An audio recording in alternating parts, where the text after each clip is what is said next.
بسم اللہ الرحمن الرحیم۔ شروع اللہ کے نام سے جو بڑا مہربان نہایت رحم والا ہے۔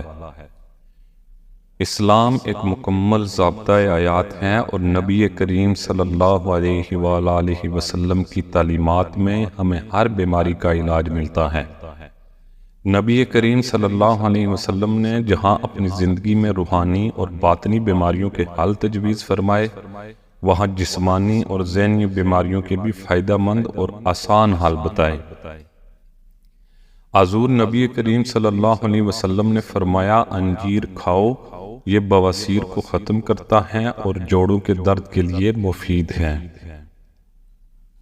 آپ صلی اللہ علیہ وسلم نے فرمایا، تم لوگ سنگترا استعمال کیا کرو کیونکہ یہ دل کو مضبوط کرتا ہے۔ حضرت سہل رضی اللہ تعالیٰ عنہ فرماتے ہیں کہ اللہ کی قسم مجھے اچھی طرح یاد ہے کہ رسول اللہ کے زخموں کو کس نے دھویا اور کون ان پہ پانی ڈال رہا تھا اور جس دوا سے ان کا علاج کیا گیا تھا۔ انہوں نے بتایا کہ حضرت فاطمہ رضی اللہ تعالیٰ عنہ خون کو دھو رہی تھی اور حضرت علی رضی اللہ تعالیٰ عنہ ڈھال سے پانی ڈال رہے تھے۔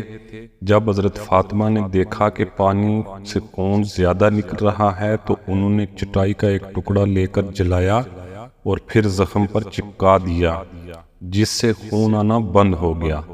اسی دن آپ صلی اللہ علیہ وسلم کے آگے کے دندان مبارک شہید ہوئے تھے اور آپ کا چہرہ مبارک بھی زخمی ہو گیا تھا۔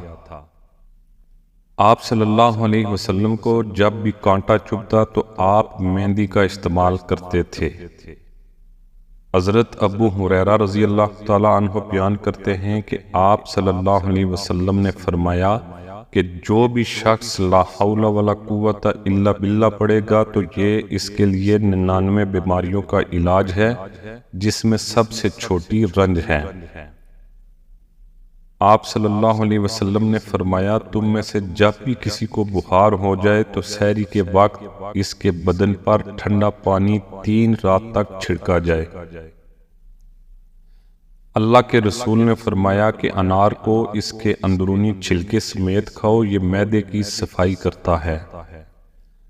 حضرت ابن عباس رضی اللہ تعالیٰ عنہ بیان کرتے ہیں کہ اللہ کے رسول صلی اللہ علیہ وسلم نے فرمایا کہ نہار منہ کھجوریں کھایا کرو کیونکہ اس سے پیٹ کے کیڑے مر جاتے ہیں۔ حضور صلی اللہ علیہ وسلم نے فرمایا کہ پہلو کے درد کا سبب گردے کی نس ہے، جب وہ حرکت کرتی ہے تو انسان کو تکلیف ہوتی ہے، اس کا علاج گرم پانی اور شہد سے کرو۔ حضرت ابو ہریرہ رضی اللہ تعالیٰ عنہ بیان کرتے ہیں کہ رسول اللہ صلی اللہ علیہ وسلم نے فرمایا کہ تم کلونجی کو لازمی پکڑو، اس میں سام کے علاوہ ہر چیز کی شفا ہے اور سام کے منی موت ہیں۔ رسول اللہ نے فرمایا، سرکہ بہترین سالن ہے، اے خدا سرکے میں برکت عطا فرما۔ نیز آپ نے فرمایا، جس دسترخوان پر سبز ترکاری ہوتی ہے اس جگہ فرشتے آتے ہیں۔ ارشاد نبوی ہے کہ بدن کی کمزوری دور کرنے کے لیے دودھ میں گوشت پکا کر کھایا کرو۔ نیز فرمایا، گوشت تمام سالنوں کا سردار ہے۔ رسول اللہ صلی اللہ علیہ وسلم نے فرمایا، زیتون کھایا کرو اور اس کے تیل کی مالش کیا کرو، اس لیے کہ جو شخص روغن زیتون کی مالش کرتا ہے اس کے پاس 40 روز تک شیطان نہیں آتا۔ حضور صلی اللہ علیہ وسلم نے فرمایا، اے لوگو، کدو زیادہ کھایا کرو کیونکہ یہ دماغ کی قوت بڑھاتا ہے۔ معزز ناظرین، علاج کے وقت اسلامی نقطہ نظر پر عمل کریں۔ اللہ نے ہمیں پیدا کیا اور ہماری رہنمائی کے لیے انبیاء کو مبعوث فرمایا، اور ہماری خوش نصیبی ہے کہ ہمیں سید المرسلین ختم النبیین حضرت محمد رسول اللہ صلی اللہ علیہ وآلہ وسلم کا امتی بنایا اور آپ صلی اللہ علیہ وآلہ وسلم کی تعلیمات سے مستفید ہونے کا موقع عطا فرمایا۔